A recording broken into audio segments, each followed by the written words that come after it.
Et bonjour, c'est Lily, j'espère que tout le monde va bien. Aujourd'hui, je vais vous faire un podcast sur la complétude. Ça fait un petit moment que ça germe en moi et je pense que là, on est arrivé à maturation et donc on va parler de la complétude. C'est très important la complétude quand on est sur un parcours flamme jumelle. On en entend beaucoup parler.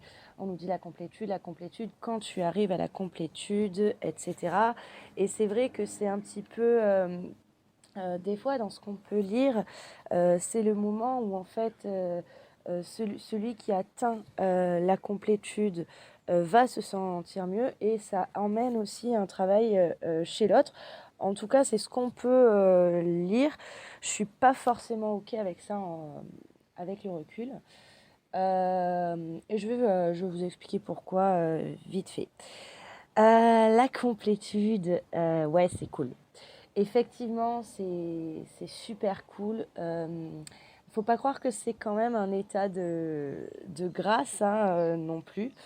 Mais il y a vraiment un avant et un après. Pour moi, la complétude, alors je vous l'ai déjà dit, j'aime pas ce mot, la complétude, parce que ça amène une espèce d'image comme quoi, oups, ça y est, on est complet. Et en fait, je suis pas entièrement d'accord avec ça, parce que si on se dit, bah, je suis complet dans le sens, euh, je n'ai plus rien à apprendre, bah, c'est complètement faux parce que toute notre vie, on va apprendre des choses.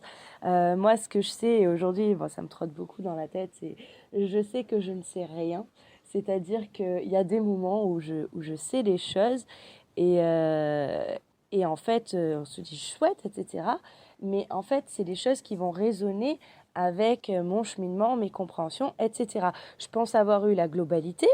Et en fait, peut-être que des mois après, je vais arriver à avoir des informations supplémentaires parce que le cheminement, le parcours de vie, des informations d'autres personnes qui résonnent, etc., vont rajouter quelque chose. Donc vraiment, quand vous visualisez le mot complétude, ne vous dites pas c'est bon, je suis complet au niveau du savoir parce que ça c'est complètement faux. Et après il y a aussi par rapport à ça euh, quand, euh, quand on évolue, hein, on va vraiment voir ça. Au plus on évolue, au plus des choses viennent peut-être nous titiller, viennent se révéler, etc. Et en fait, ce qui est juste à un moment ne l'est peut-être plus quelque temps après. Moi, par exemple, par rapport au podcast que je vous ai fait, depuis, j'ai continué mon cheminement et il y a des tas de choses avec lesquelles c'est pas que je ne suis plus en accord, hein, parce que c'était juste au moment où je l'ai fait, mais depuis, il y a des nouvelles choses qui viennent s'ajouter et en fait, on passe notre temps du coup à se réactualiser, vraiment. Et du coup, par rapport à la complétude, voilà, moi c'est pour ça que je n'aime pas ce mot. À côté de ça, donc ça c'est quelque chose que j'ai compris très récemment. La complétude, si on le voit dans le fait je suis complet ou complète et je suis un être en fait entier, c'est mieux. Et là, oui, là, ça me va. On peut parler, dire le mot complétude. Dans tous les cas, on va garder ce mot complétude puisque c'est quand même une balise importante au niveau du parcours flamme jumelle et tout ce qu'on peut lire par rapport à ça. Et c'est vraiment important. Du coup, enfin, j'essaye de garder, même si je te dis d'enlever des étiquettes, je pense qu'il faut quand même garder les balises importantes pour qu'on puisse y retrouver. Donc, la complétude. Est-ce que c'est un état de grâce? Oui et non. C'est un état bien. On se sent bien, euh, mais on continue à avancer. C'est vraiment très très important ça. Pour moi, quand je vous dis il y a un avant et un après, c'est que avant la complétude, on a vraiment cette souffrance. le lien nous fait souffrir. Alors en fait, c'est pas le lien qui nous fait souffrir, c'est nous qui souffrons par rapport au lien. Et on a vraiment, tant qu'on n'a pas atteint la complétude, et on atteint la complétude par du travail sur soi, hein, c'est vraiment ça. Tant qu'on n'a pas atteint la complétude, on va vraiment souffrir. Et on va être dans parfois des très mauvaises émotions. Pour moi, la souffrance, elle est vraiment aussi liée à la charge émotionnelle. Et enfin, faut l'accepter, hein, la charge émotionnelle. Tant qu'on lutte contre la charge émotionnelle, c'est compliqué de pouvoir avancer, de pouvoir se guérir. Et moi, je fais plutôt partie des gens qui pensent que la charge émotionnelle, il faut l'accepter, se laisser envahir par l'émotion et voir ce qui se cache derrière. Donc, une fois qu'on atteint la complétude, qu'est-ce qui se passe en soi? En soi, donc on se sent beaucoup mieux. On ne souffre plus par rapport au lien.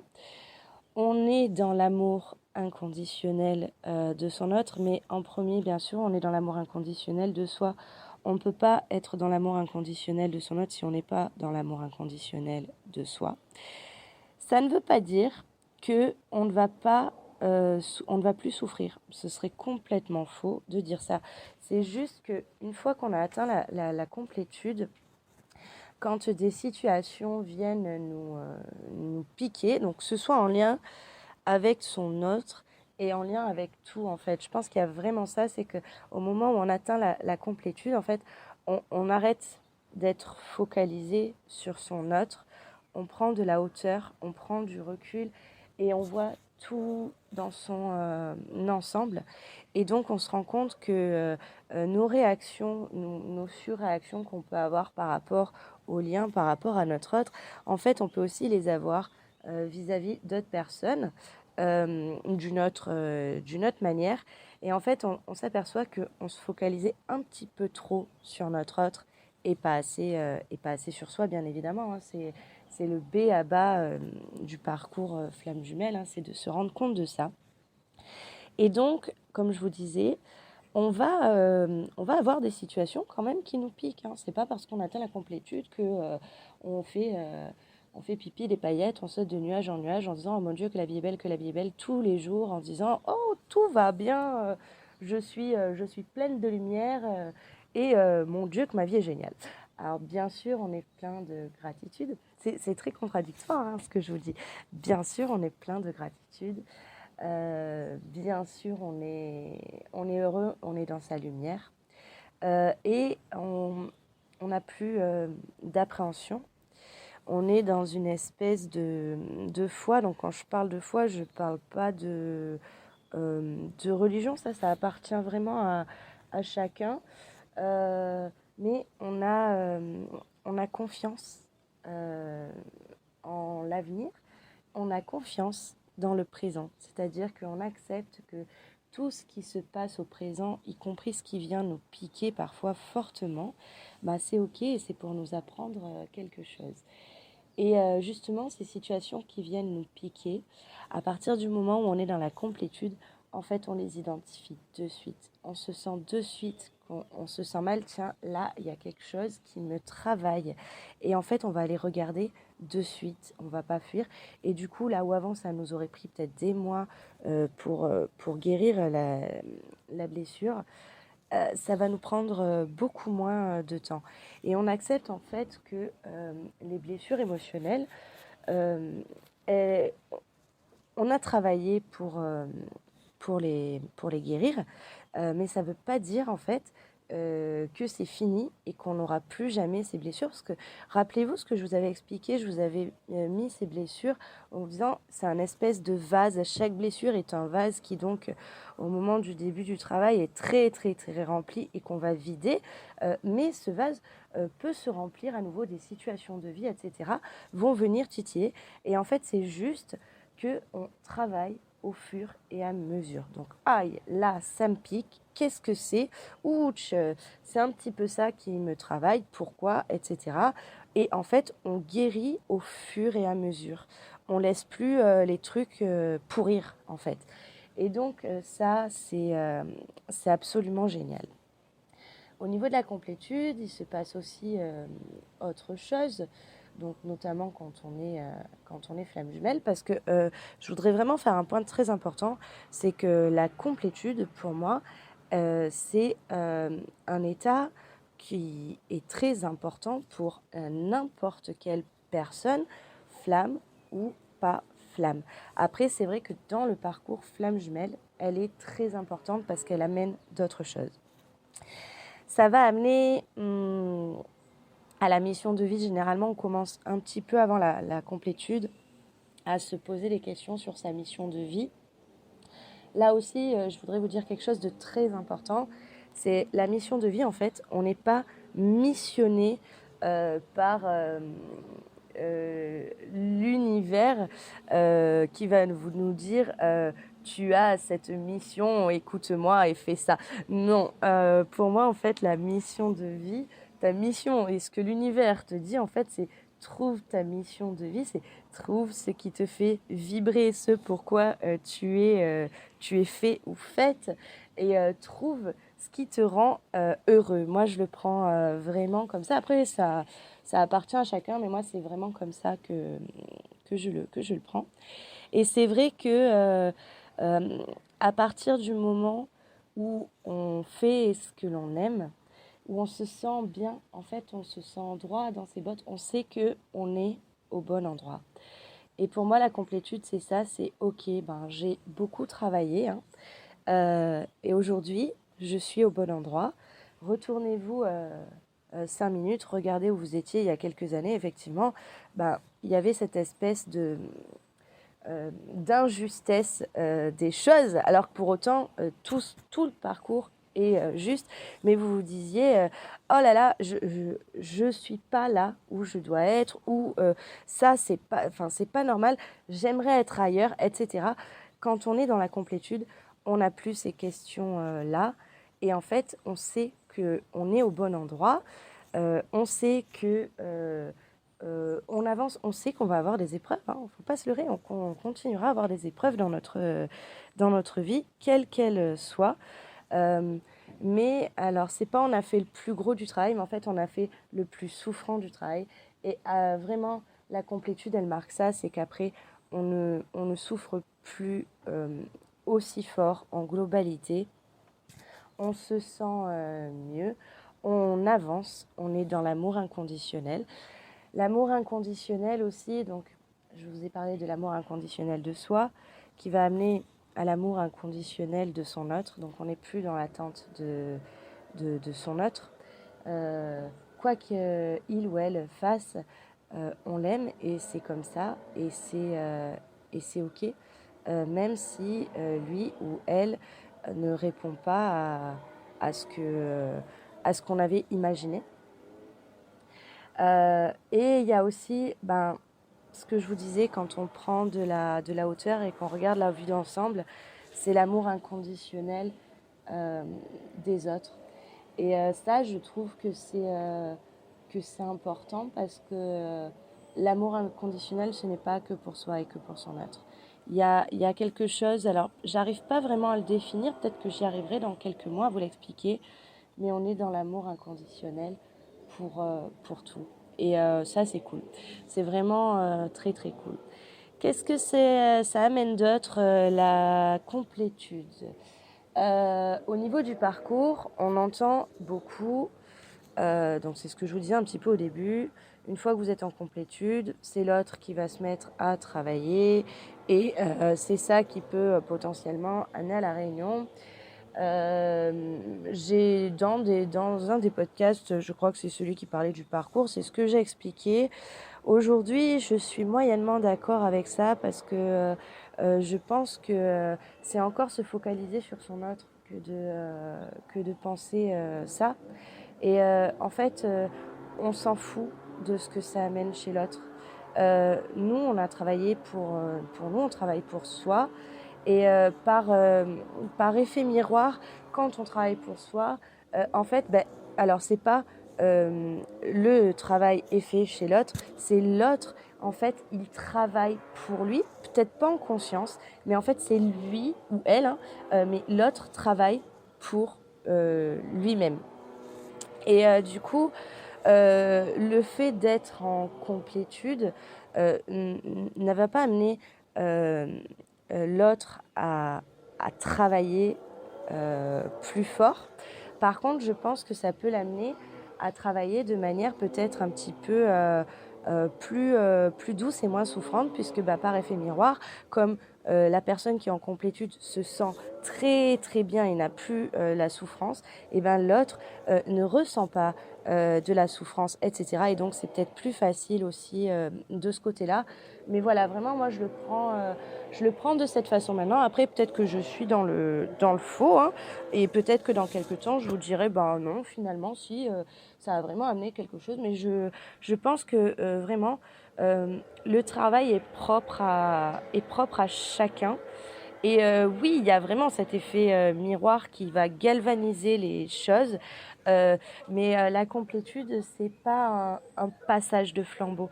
Très souvent, avant d'être en complétude, on pense que la complétude est un passage de flambeau. C'est bon, j'ai fait mon job. Moi, c'est ce que j'ai pensé, hein. J'ai fait mon job, à toi maintenant.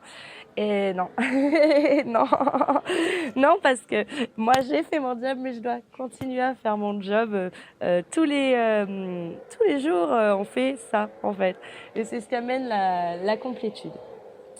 Par rapport au lien, donc je vous disais cette non-attente de la réunion, mais cette foi inébranlable dans le fait que l'on va se réunir et quel que soit le temps que ça prendra, en fait le temps n'a plus d'importance. Et la complétude, ça amène aussi en fait à vraiment se choyer soi, avancer pour soi. Donc ce soit, je pense, au niveau matériel, au niveau spirituel aussi, hein, beaucoup, je trouve, de se concentrer sur soi, de s'écouter soi, de se réconforter soi quand il y a des petits moments de mou, parce qu'il y en aura encore avec la complétude. Voilà. Écoutez, j'espère que ça vous aura apporté quelque chose. Si sinon, c'est ok aussi. Ah si, j'ai oublié quelque chose, dites donc. Ce qu'on appelle les dons. Alors, j'allais couper le podcast. En fait, j'avais oublié quelque chose. Je suis désolée. Les dons. Alors là, c'est pareil aussi. La complétude amène, donc avant la complétude, on est dans l'éveil spirituel, on sait qu'on est guidé et on va écouter de plus en plus sa guidance. Et c'est vrai que après la complétude, vraiment, il y a une accélération par rapport à ça. Et c'est vrai, donc on parle de dons qu'on reçoit, quels qu'ils soient. Il y a plein de mots et d'étiquettes par rapport à ça. Et en fait, c'est pareil, je suis un petit peu dans le truc où je m'en fous un peu, je fais un peu la guerre aux étiquettes en ce moment. Mais bon, ça c'est pas grave. Voilà, la médiumnité, toutes ces choses-là. En fait, je voudrais dire quelque chose de très important là-dessus. C'est que c'est pas des dons qu'on nous fait cadeau. C'est un cadeau que vous vous faites à vous-même, parce que tout le monde a ses capacités en soi. Et donc, c'est très important de reconnaître ça. Et pour moi, en fait, c'est pas parce que vous avez atteint la complétude du coup qu'on va vous faire un cadeau. Donc c'est un cadeau divin, si, mais tout le monde, n'importe qui, l'a en soi. Mais c'est juste en fait que tout le travail d'épuration qui a été fait, du coup, permet en fait on va dire, de réactualiser son esprit. Et en fait, tout ce qu'on a dégagé laisse la place à autre chose. Et en fait, on va s'écouter beaucoup plus.